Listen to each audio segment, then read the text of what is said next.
आज की क्लास शुरू हुई थी, बोले जो है वो मानवीकरण अलंकार बताओ, मानवीकरण अलंकार बताओ। तो अभी मैं एक्चुअली थोड़ा सा घर के बाहर गया थोड़ी देर के लिए। तो मुझे रात में मतलब रास्ते में चांद दिखा। तो मेरी आप सभी से रिक्वेस्ट है, प्लीज आज चांद जरूर देख लेना एक बार, प्लीज रिक्वेस्ट है। चाहो तो अभी क्लास देखते देखते चले जाके देख लो, चाहो तो क्लास के बाद देख लेना, लेकिन प्लीज आज चांद देख लेना। जो बच्चे यहाँ पर नहीं है उन तक बात पहुंचा सको तो उनको ही बोल देना कि आज चांद देख ले थोड़ी सी देर के लिए, बस थोड़ी सी देर देख के लिए। लिया। देख लिया? हाँ, तो देख देख लिया लिया। भैया। तो जब वो चांद देख रहा था तो मुझे रामधारी देव से दिनकर की पोयम याद आ गई, जिसमें वो चांद से बात कर रहे हैं। और वहां पर जो शब्द हैं कविता के वो ऐसे हैं: रात यूं कहने लगा मुझसे गगन का चांद, रात यूं कहने लगा मुझसे गगन का चांद, आदमी भी क्या अनोखा जीव होता है, उलझने अपनी बनाकर आप ही फंसता, और फिर और फिर बेचैन हो जगता न सोता है। तो चांद कह रहा है आदमी के बारे में, चांद कह रहा है आदमी के बारे में। रात यूं मुझसे कहने लगा गगन गगन का चांद, आदमी भी क्या अनोखा जीव होता है, उलझने अपनी बनाकर आप ही फंसता, और फिर बेचैन हो जगदाना सोता है। जैसे ही लाइन बोलता हूँ ना, ये देखो चांद बोल रहा है, चांद बोल रहा है आदमी के बारे में। चांद बोल सकता है क्या? नहीं बोल सकता। अगर चंदा मामा बोलने लगेंगे ना तो सोचो कितना कितना मजेदार सीन होगा ना। चंदा मामा जब बोल रहे होंगे उनका मुंह खुल रहा होगा, आंखें दिख रही होंगी। चांद नहीं बोल सकता, लेकिन रात यूं कहने लगा मुझसे गगन का चांद, आदमी भी क्या अनोखा जीव होता है, उलझने अपनी बनाकर आप ही फंसता, और फिर बेचैन हो जगता ना सोता है। तो ये जैसी पंक्ति पढ़ी ना, मुझे एक बच्चे का ख्याल आया। वो एक्सपेक्ट कर रही थी कि उसके 12th क्लास में 10 से ज्यादा परसेंटेज आएंगे। मुझे जस्ट वही ख्याल आया, उसको मैंने यही बोला था आप एक्सपेक्ट ज्यादा कर रहे हो, इतना ज्यादा एक्सपेक्टेशन नहीं करना चाहिए, अपनी मूल से जुड़े रहना चाहिए। नॉर्मली 10th के बाद परसेंटेज डाउन होता है, ये जगत सत्य है। कई बच्चों का बढ़ता भी है, वो भी एक्सेप्शनल है, लेकिन अगर एवरेज बच्चा है तो उसके परसेंटेज डाउन होते हैं। तो अगर आप गलत एक्सपेक्टेशन रखोगे तो आप उलझने अपनी बढ़ाकर आप ही फंसता, और फिर बेचैन, जब फिर रिजल्ट आएगा तो फिर बेचैन हो जगता ना सोता है, फिर आखिरी में फिर दुख होगा, बेचैनी होगी। खुद की उलझने खुद बढ़ा रहा है आदमी। चांद बोल रहा है रामधारी से दिनकर की कलम के माध्यम से, चांद बोल रहा है आदमी से, चांद बोल रहा है तो मानवीकरण अलंकार है। तो कितना अच्छा जो है वो है। थोड़ी सी और उसको सुना देता हूँ। रात यूं मुझसे कहने लगा गगन का चांद, आदमी भी क्या अनोखा जीव होता है, उलझने अपनी बनाकर आप ही फंसता, और फिर बेचैन हो जगदा न सोता है। फिर उसके बाद बोलता है, जानता है तू कि मैं कितना पुराना हूँ। कौन बोला? चांद। मैं चुका हूँ देख मन को जन्मते मरते, और लाखों बार तुझसे पागलों को भी, चांदनी में बैठ स्वप्नों पर सही करते, आदमी का स्वप्न है वह बुलबुला जल का, आज उठता और कल फिर फूट जाता है, किंतु फिर भी धन्य ठहरा आदमी ही तो, बुलबुलों से खेलता कविता बनाता है। चांद बोल रहा है कि मैं तेरे जैसे पागल आदमियों को, जो चांदनी रात में चांद को देखते हुए जो स्वप्न बुन रहा है ना, मैं लाखों साल से देख चुका हूँ। अब अभी जो चांद देखा था वो आपने देखा था, अब उसको महसूस करना भाई साहब, ये हमारी कम से कम 100 पीढ़ियां देख चुका है चांद, कम से कम बता रहा हूँ। और हमारे कितने पूर्वजों को जानता है, कितनी सच्चाई हमारे बारे में जानता है। वो सच्चाई को वर्णित करते हुए चांद बोल रहा है, मैं देख चुका हूँ भाई तेरे पूर्वजों को, मनु तक को देख चुका हूँ मैं। मनु एक ऋषि का नाम है जिसने जो है जाति की कल्पना रखी थी। तो व्यंग कर रहा है इंसान पे। मैं मनु को एक तरह से कई विचारों में अच्छा बुरा दोनों माना जाता है, यहाँ पर व्यंग कर रहा है कि मनु जिसने जाति व्यवस्था दी थी ना, मैं तब से देख रहा हूँ, उसने भी कुछ सच स्वप्न देखकर ही जो है वो व्यवस्था दी होगी, या जो मनु ऋषि को थोड़ा सा इस बात के लिए दोष दिया जाता है कि उन्होंने कुछ कड़ी रीतियां वगैरह अपनाई, जैसे सुबह उठो, नहा धोकर ही खाना पीना खाओ, तो ये नियमों में बांधने का काम उन्होंने किया, तो उसके कारण उनको बुरा भला कहा जाता है। तो वो बोले, मैं मनु को जानता हूँ, जन्मते मरते देख चुका हूँ, और लाखों बार तेरे जैसे पागलों को भी देख चुका हूँ जो रात में चांदनी में बैठे हुए स्वप्न देख रहे हैं। और बोलता है, चांद बोलता है, आदमी का स्वप्न जो है वो एक बुलबुला जैसा है, आज उठेगा और कल फूट जाएगा। सपने देखोगे, दिखाई दिखाई देंगे, और कल वो फूट जाएगा, कल कुछ और कर रहे होगे। लेकिन फिर भी मैं मानता हूँ, चांद ने बुराई कर दी, व्यक्ति की बुराई कर दी, कि फिर आखिरी में बोलता है, लेकिन फिर भी आदमी जो धन्य है, मैं मानता हूँ, चलो ठीक है, अच्छा है, वो बुलबुलों से खेलता है और कविता जरूर निर्माण कर सकता है। बस ये फिर से व्यंग बोल रहा है चांद, फिर से कविता पे व्यंग कस रहा है, कवि पे व्यंग कस रहा है। ठीक है, तुम कविता ही बना सकते हो चांद को देखकर, व्यंग कर रहा है चांद। यहाँ पर जो है ये मानवीकरण अलंकार है, चांद का मानवीकरण दिखाया हुआ है। बहुत अच्छा सा 2 लाइनें लिख सकते हो, 4 लाइनें। रात यूं कहने लगा मुझसे गगन का चांद, आदमी भी क्या अनोखा जीव होता है। उलझने अपनी बनाकर आप ही फंसता और फिर बेचैन हो, जगता न सोता है। मानवीकरण अलंकार का बहुत अच्छा उदाहरण है, चांद बोल रहा है आदमी से। यहाँ पर चांद का जो बोलना है वो मानवीकरण अलंकार की व्याख्या करता है। ये चांद बोल रहा है ना। अच्छा, यहाँ तक चांद ने अपनी सुना ली। अब उसके बाद देखो, कवि का जवाब सुनना। तू तुम्हें में हो रही चांद और कवि की। मैं न बोला किंतु मेरी रागनी बोली, देख फिर से चांद मुझको जानता है तू, स्वप्न मेरे बुलबुले है यही पानी, आग को भी क्या नहीं पहचानता है तू, मैं न वह जो स्वप्न पर केवल सही करते, आग में उसको गला लोहा बनाती हूँ। अब यहाँ पर एक डाउट ये आ सकता है तुमको, कि बनाती हूँ क्यों बोल रहा है कवि? क्योंकि पहली लाइन में बोला हुआ है। मुझ में तो इतनी हिम्मत थी नहीं, पहली लाइन में बहुत डीप अर्थ है। मैं ना बोला किंतु मेरी रागनी बोली। मैं नहीं बोल पाया चांद के सामने, चांद वाकई में बहुत कुछ ना कुछ सही बोल रहा होगा, लेकिन मेरी एक रागनी बोली, मेरे अंदर की आत्मा, रागनी का भैया, मतलब, हाँ भैया इसके ऊपर वाला है शायद, वो मनुष्य ने जवाब दिया था।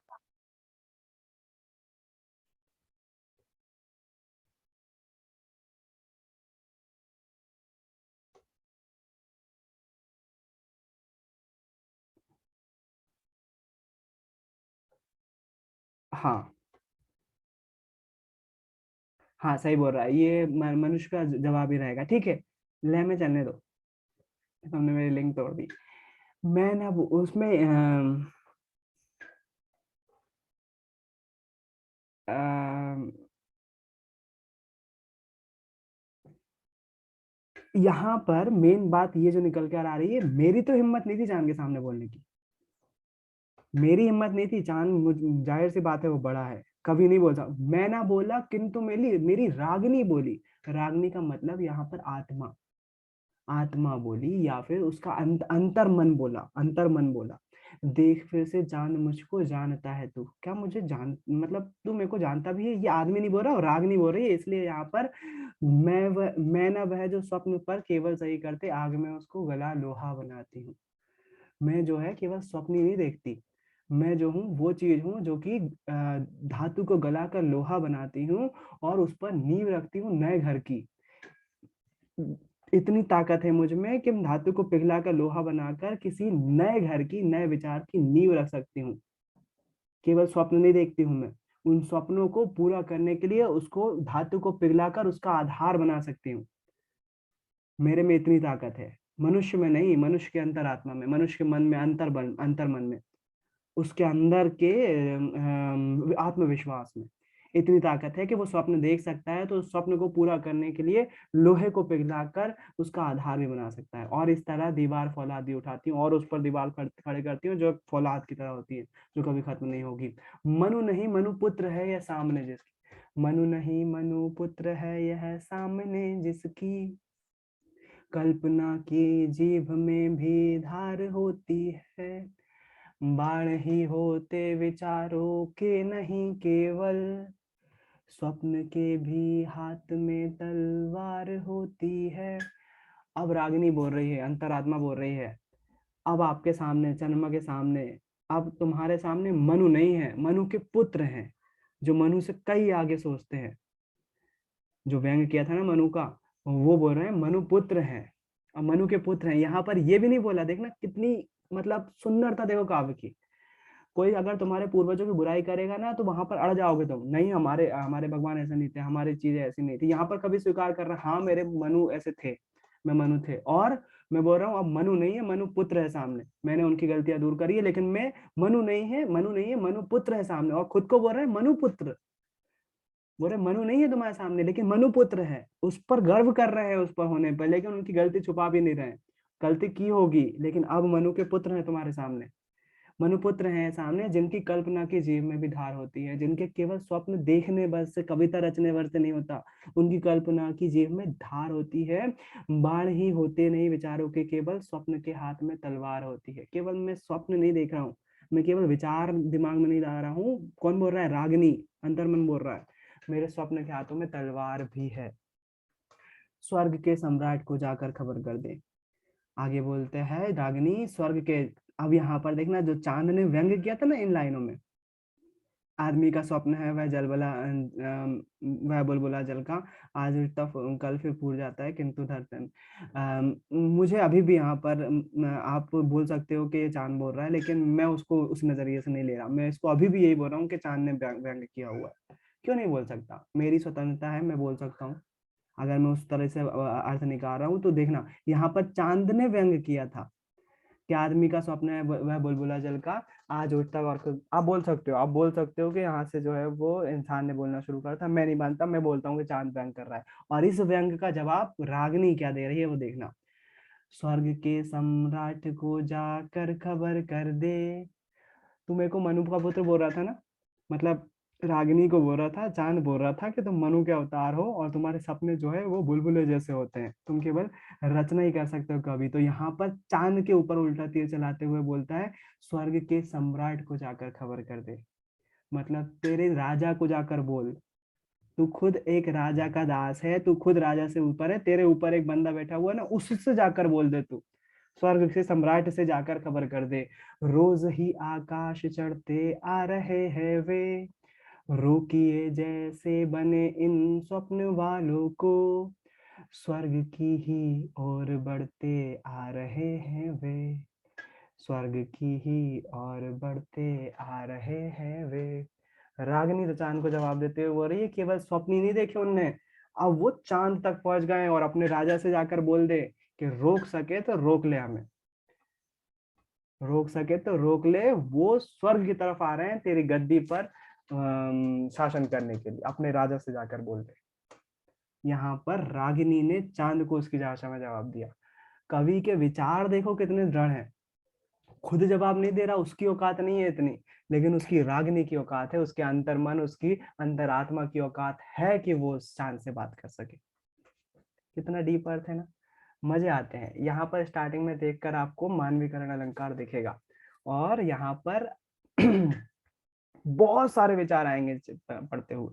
सबका अपना अपना मनोबल, अपना अपना जो है वो नजरिया हो सकता है इसको पढ़ने का। मेरा नजरिया मैंने आपके सामने रखा, और केवल मानवीकरण अलंकार मेरे साथ एकदम से, मैंने बताया ना, मेरा बाहर जाना हुआ, चांद को देखना हुआ, मुझे पूरा याद आई, जैसे ही याद आई रात ही मुझसे कहने लगा गगन का चांद, चांद बोल रहा है। मानवीकरण अलंकार से तो मैं तुलना कर सकता हूँ, और उसके साथ साथ तुमको मोटिवेट कर सकता हूँ इस चीज को लेकर, भाई साहब आप भले ही अभी जन्म लिए हो, लेकिन आपकी रागनी, आपकी अंतरात्मा, आपकी अंतर्मन कई ज्यादा विशाल है।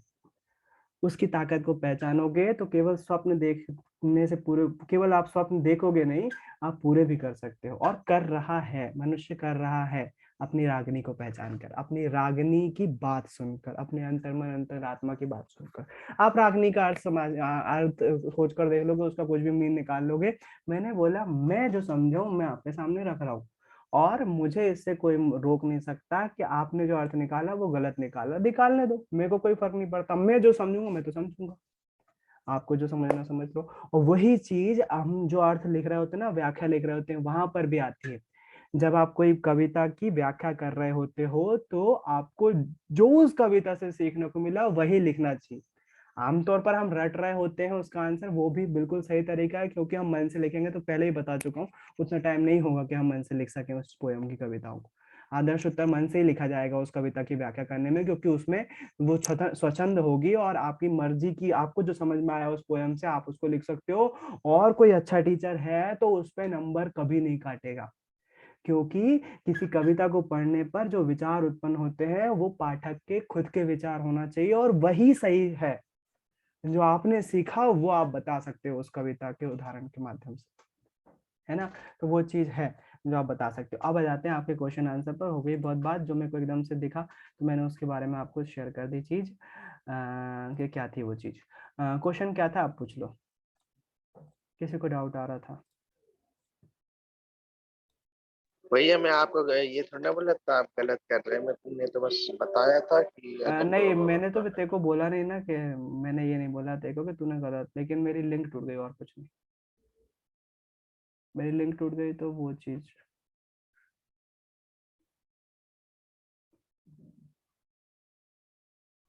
ऑफेंड कितनी जल्दी हो जाते हो?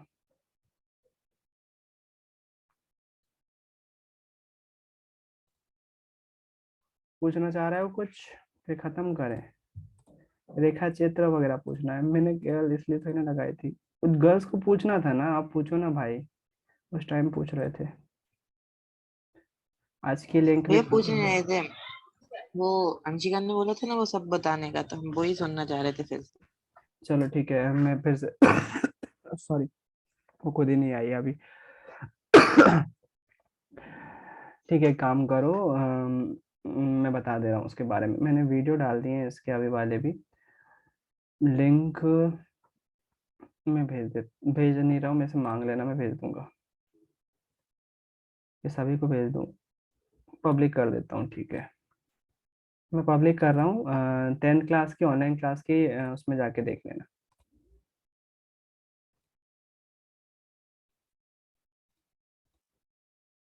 आज की वीडियो भी डाल दी है मैंने, और कल की भी पब्लिक कर रहा हूँ, प्लेलिस्ट में जाकर देख लेना।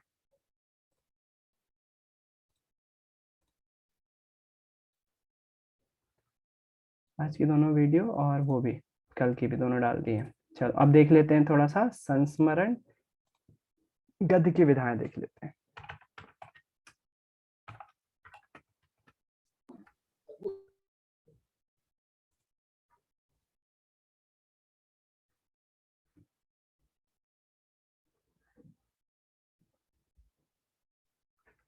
गद्य, हिंदी गद्य की विधाएं।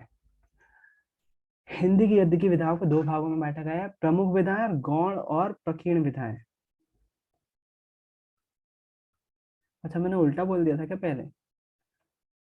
प्रमुख विधाओं में आती है नाटक, उपन्यास, कहानी और निबंध, आलोचना। और जो गौड़ विधाएं होती हैं उसमें आती है जीवनी, भैया आत्मकथा, यात्रा। भैया हाँ। भैया क्यों स्क्रीन शेयर करिए आप। स्क्रीन शेयर नहीं करी? अच्छा, नहीं भैया। दूसरी चीज पे खोल लिया हाँ मैंने दूसरी चीज पे खोल लिया। एक्चुअली वीडियो अपलोड कर रहा था ना मैं।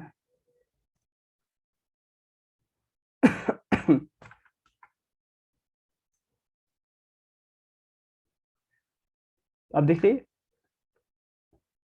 हाँ भैया।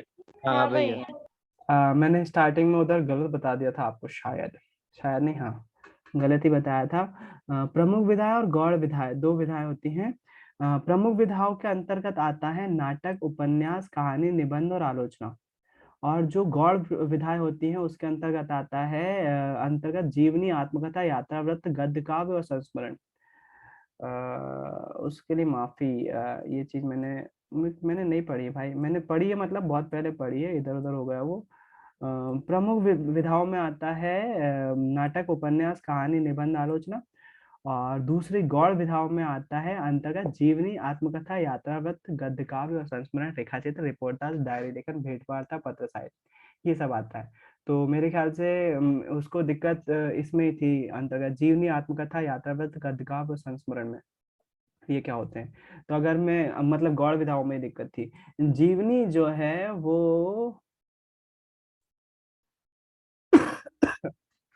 किसी के ऊपर लिखी जाती है, किसी और के द्वारा लिखी जा सकती है। आत्मकथा जो है राइटर की खुद की आत्मकथा होती है। जैसे अगर मैं अपनी आत्मकथा लिखूं तो वो आत्मकथा कहलाएगी। लेखक के खुद के जीवन का परिचय होता है। जीवनी किसी और के द्वारा किसी और की लिखी जा सकती है। आत्मकथा खुद के द्वारा लिखी जाती है। यात्रा वृत्त क्या होता है? किसी यात्रा का वर्णन कहलाता है। गद्य काव्य क्या है भाई? संस्मरण होता है, कोई विचारणीय चीज याद आ जाती है। जैसे देख लेते हैं अब इसको। रेखा चित्र जो है रेखा चित्र जो है वो रेखा चित्र क्या होते हैं?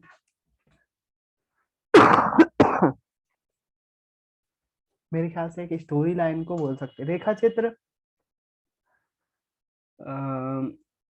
एक के बाद एक घटनाएं घटती जा रही हैं और पूरी एक स्टोरी चलती जा रही है। उदाहरण के लिए 12th क्लास का याद है यार, मैंने हिंदी का कोई सब पढ़ाया नहीं चैप्टर। सॉरी। सुभद्रा कुमारी चौहान के एक कवि की उन्होंने जो है वो एक नौकरानी के बारे में लिखा हुआ है। तो एक के बाद एक घटनाएं घटती जा रही है, एक के बाद एक घटनाएं घटती जा रही है और वो कहानी कंप्लीट होती है। तो शायद उसको रेखा चित्र बोलते हैं। रिपोर्ट आज तो रिपोर्ट शब्द बना हुआ है, बहुत बार पूछा जा चुका है रिपोर्ट आज। रिपोर्ट लिखना, किसी चीज की रिपोर्ट लिखना, जैसे कोई इंसिडेंट हो गया है तो उसकी रिपोर्ट लिखना, है ना। तो ये चीज है। हिंदी गद्य की प्रमुख विधाएं। नाटक, नाटक सभी जानते हो। उपन्यास, कहानी। अच्छा, जो उपन्यास सम्राट किसको बोला जाता है? मुंशी प्रेमचंद। मुंशी प्रेमचंद को। और नाटक सम्राट? जयशंकर प्रसाद। क्लियर है सभी को इस बारे में? हाँ भैया। हाँ, क्योंकि कई बार कंफ्यूजन हो जाता है, जल्दी जल्दी में हम नाटक सम्राट पूछा होता है और मुंशी प्रेमचंद लेके आते हैं, तो मामला गड़बड़ हो जाएगा उधर। कुछ उपन्यास और कहानियों के नाम भी याद रखना, नाटक के नाम भी याद कर लेना, जरूरी है, मिल जाएगा आपको। कहानी, फिर उसके बाद आलोचना। आलोचना का शब्द अर्थ है बड़ी प्रकार से देखना, बस। बाकी कहाँ है भाई?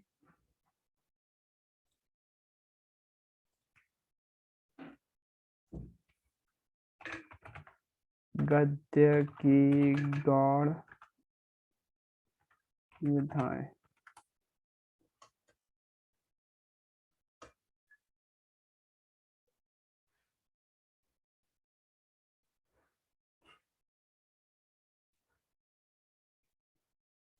यार मैंने उल्टा बोल दिया था उस टाइम।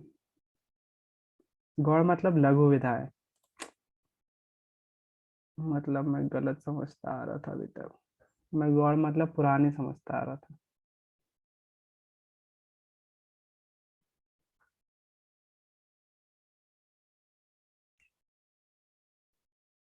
जीवनी किसी व्यक्ति के जीवन पर लिखित वर्णित वृतांत है। जीवनी में जन्म से लेकर मृत्यु तक की महत्वपूर्ण घटनाओं के माध्यम से जीवनी नायक का चरित्र चित्रण किया जाता है। लिखनी जीवनी लेखन पूर्वाग्रह से मुक्त तटस्थ भाव से लिखना आवश्यक है।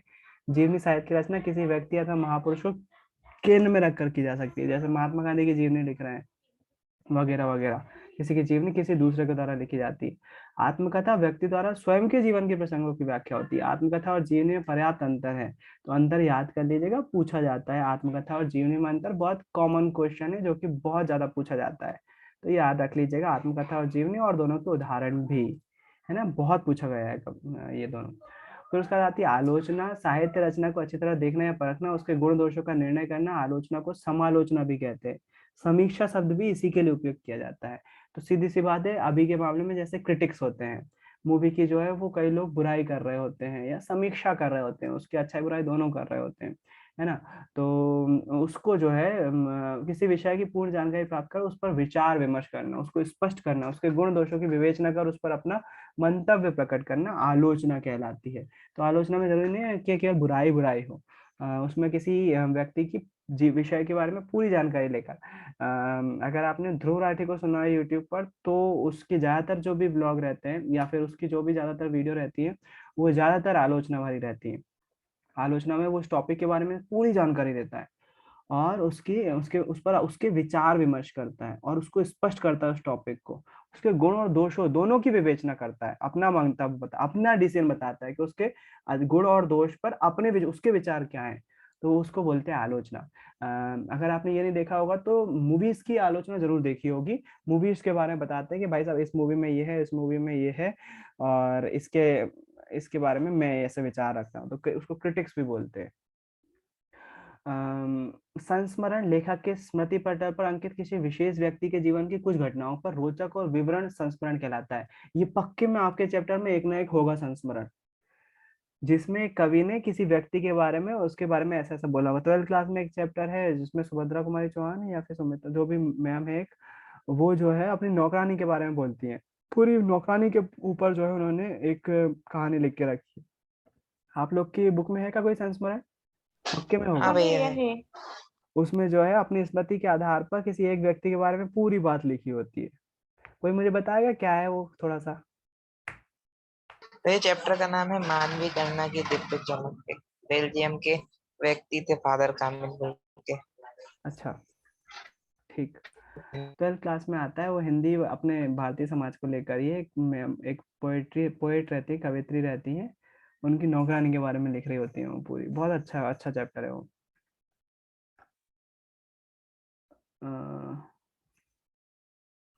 उसके बाद रेखा चित्र, जिस विधा में क्रमबद्धता का ध्यान न रखकर किसी व्यक्ति की आकृति, उसकी चाल ढाल या स्वभाव का किन्हीं विशेषताओं के शब्द द्वारा सजीव चित्रण किया जाता है, रेखा चित्र कहलाता है। मतलब विधा में क्रमबद्धता का ध्यान न रखकर किसी व्यक्ति की आकृति, उसकी चाल ढाल या स्वभाव का किन्हीं विशेषताओं द्वारा का शब्दों द्वारा सजीव चित्रण किया जाता है, रेखा चित्र कहलाता है। इसे अंग्रेजी में स्केच कहा जाता है। रेखा चित्र मूल रूप से चित्रकला का शब्द है। रेखाओं द्वारा बनाया हुआ चित्र रेखा चित्र कहलाता है। चित्र में रेखाएं जो काम करती है वही काम साहित्य में शब्द करते हैं। जब लेखक शब्दों द्वारा किसी व्यक्ति का वस्तु या दृश्य का इस प्रकार वर्णन करता है कि आंखों सामने उस व्यक्ति के, अच्छा, रेखा चित्र में किसी वस्तु का इस प्रकार से वर्णन किया जाता है कि शब्द पढ़कर हम उसका अनुमान लगा सकते हैं कि व्यक्ति इस प्रकार से दिख रहा होगा, इस प्रकार से बात हो रही, तो उसको हम रेखा चित्र बोलते हैं। राम पक्ष बेनीपुरी की माटी की मूर्तें रेखा चित्र है। और महादेवी वर्मा की अतीत के चलचित्र स्मृति रेखाएं, स्मृति की रेखाएं, महादेवी वर्मा। शायद महादेवी वर्मा का ही है वो चैप्टर जो आया हुआ है भक्तिन के बारे में। चैप्टर का नाम है भक्तिन, 12th क्लास में है, वो संस्मरण है। महादेवी वर्मा ने लिखा जहाँ तक है। स्मृति और रेखाचित्र में अंतर भी है, ये इतना ज्यादा इंपॉर्टेंट नहीं है वो। रिपोर्टाज ये गद्य की नई विधा है। रिपोर्टाज का मूल रूप से फ्रेंच भाषा का शब्द है। रिपोर्टाज शब्द का अभिप्राय है रोचक और भावनात्मक चित्रण। रिपोर्ट से इसका निकट का संबंध है। रिपोर्ट मतलब क्या होती है? कोई समाचार की रिपोर्ट देखिए भाई, फलाना फलाना, पेपर में पढ़ते हो ना, इस जगह पर इतने जगह पर इस लूट की घटना हुई, ये व्यक्ति था, इसके साथ ऐसे ऐसे जा रहा था, इसके साथ ये रात के टाइम ऐसी लूट की घटना हुई। तो ये जो है वो रिपोर्टाज कहलाते हैं। सिंपल सी है। इसमें किसी घटना का वास्तविक और सजीव अंकन होता है। इसमें घटना का विवेचन और विश्लेषण किया जाता है। भाषा सरलता, रोचकता और प्रभावपूर्ण गुणों से प्रेरित होती है। तो याद रख लेना एक आध दो इसके उदाहरण। यात्रा साहित्य तो आपको पता ही है कि यात्रा का वर्णन किया जाता है। उसकी ऐतिहासिकता, भौगोलिक, सांस्कृतिक विशेषताओं से पाठक को परिचित करवाया जाता है। यात्रा के बारे में बोलते हैं। पत्र साहित्य में क्या होता है? किसी पत्र को कोई पत्र के रूप में लिखा जाता है। शायद आपने जवाहरलाल नेहरू का इंदिरा गांधी के लिए पत्र पढ़ा होगा। बहुत सारे ऐसे पत्र होते हैं जो कि एक के द्वारा दूसरे को भेजे जाते हैं। और उसमें जो अब्राहम अब्राहम लिंकन का इंग्लिश में एक पत्र अपने बेटे के नाम, बेटा बेटा जो भी हो उनका, बेटा बेटी उनके नाम पत्र है, वो भी बहुत फेमस है। तो वो पत्र वार्ता कहलाती है। साक्षात्कार या इंटरव्यू किसको बोलेंगे तो वो तो जानते ही हो आप। साक्षात्कार भी एक गद्य की आधुनिक विधा है। इसमें भेंट वार्ता भी कहते हैं। अंग्रेजी में से इंटरव्यू का शब्द यूज किया जाता है। विधा मूल रूप से पत्रकारिता की देन है। पत्रकारिता मतलब जो पत्रकारिता मीडिया रहती है ना, उसकी देन है। तो ये चीज है। यह प्रश्नोत्तर श्रेणी में लिखी जाती है। नाटकीयता का इसका आवश्यक अंग है। जिस व्यक्ति से भेंट की जाती है उससे संबंधित व्यक्तिगत जानकारी पर संबंधित प्रसंगों का उल्लेख भेंट वार्ता। तो आपने इंटरव्यू सुने ही होंगे, आप कहाँ से गए, कैसे गए, उनके बारे में सारी जानकारी जो उनसे पूछी जाती है। डायरी लेखन इतना इम्पोर्टेंट नहीं है। रिपोर्टाज बहुत फेमस है। संस्मरण और कहानी और एकांक की उसमें रेखा इसमें क्या बोलते हैं यार, आत्मकथा और जीवनी में अंतर बहुत पूछा जाता है क्योंकि बहुत रिलेटेड शब्द है, तो ये जरूर पूछा जाता है। ज्यादा कोई टफ नहीं है, एक बार पढ़ लोगे अंतर वगैरह तो आराम से समझ में आ जाएगा। और जो बेसिक बेसिक तो समझा ही दिया कि संस्मरण जो है किसी की कोई लाइफ में कोई इंसिडेंट हुआ हुआ उसको याद रख कर किया जाता है, उसको याद रखकर। ये वाली लिंक भेज दो।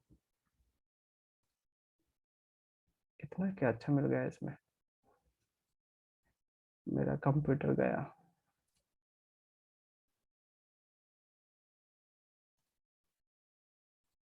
मेरी आवाज आ रही है क्या आपको? हाँ हाँ भैया। भैया। हाँ भैया। अगर यहीं भेजो तो चलेगा क्या?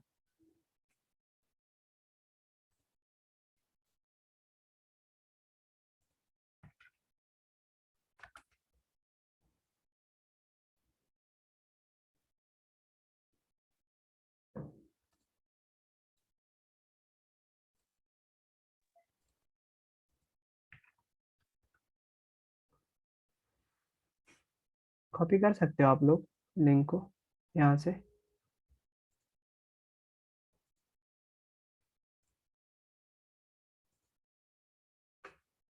चलो तो एक बात बताऊं, मैं थोड़ा सा ऐसा लग रहा है मेरे को बोलना चाहिए। जब स्टार्टिंग में जय ने बोला, फिर उसके बाद मैंने उसको सही किया, फिर उसके बाद जय ने फिर बोला, फिर मैंने बोला कि मैंने कि उसका बुरा नहीं मान, मैंने क्या इसलिए बोला कि क्या बोलते हैं, मतलब मैंने जो जो भी जवाब दिया, उसके बाद जय के दिमाग में जो भी बातें आई ना मैं समझ गया, मेरे दिमाग में आ गया वो चीज। सुनना अब क्या, जय ने सोचा कि मैंने इसलिए जवाब दिया था, वो बोलना चाह रहा था, फिर उसके बाद बोला क्या बहस करना, रहने दो, नहीं कर रहे बहस, चुप हो जाते हैं। ये समझदारी की निशानी है ना, आपको समझदार होना चाहिए। और वो समझदारी मैं समझ सकता हूँ, जैसे ही मेरे दूसरा वाला जवाब दिया, वो चाहता तो रिप्लाई कर सकता था, लेकिन उसके बाद उसने चुप रहना जरूरी समझा, बोले काय को बहस करना, उसके दिमाग में ये चीज आई और वो चुप रह गया। वो मैं समझ सकता हूँ, और ये समझदारी की निशानी है, मैं फिर बोल रहा हूँ। अच्छा किया। नहीं भैया ऐसी बात नहीं थी भैया। हाँ, नहीं नहीं आया है, मैं समझ सकता हूँ वो चीज।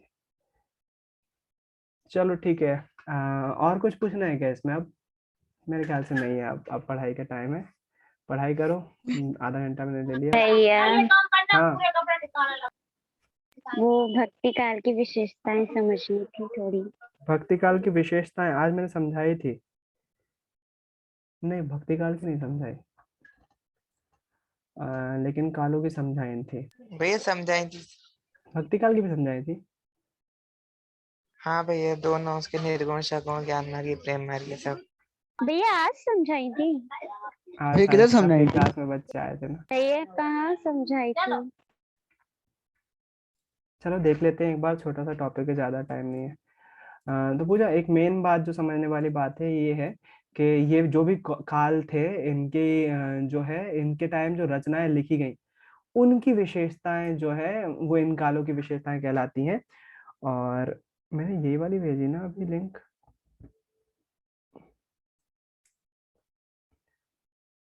भक्ति काल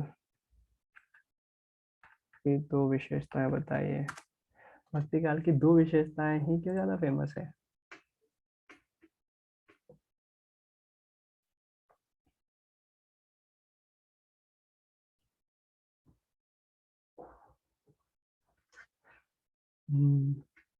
मेन, यार ये तो एक लिख सकते हो आप, आडंबर का विरोध।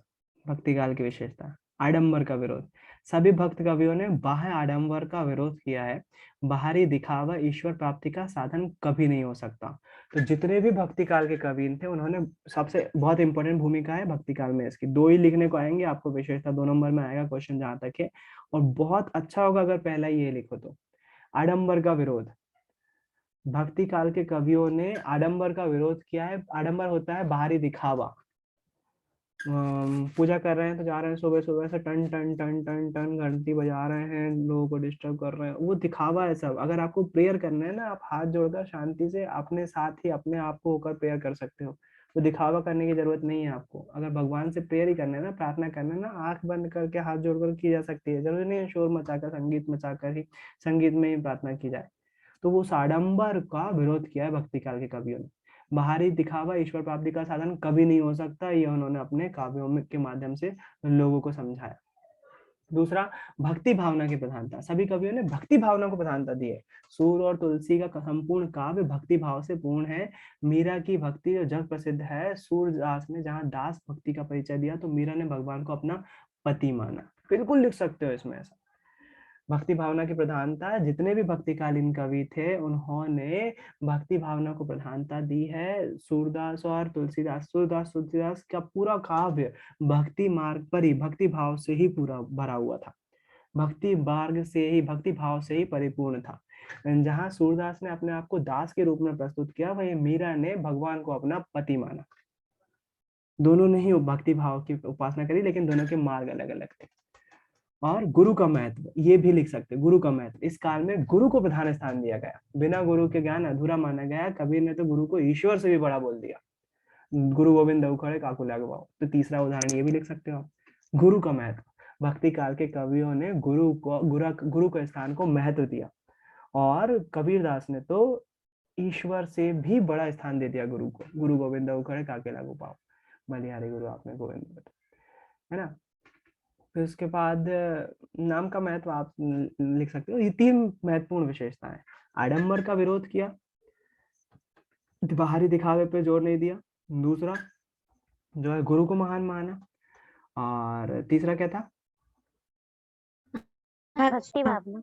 भक्ति भावना। उनके सभी भक्ति सब जितने भी काव्य थे सूरदास का और तुलसीदास के, सभी काव्य भक्ति भाव से परिपूर्ण थे।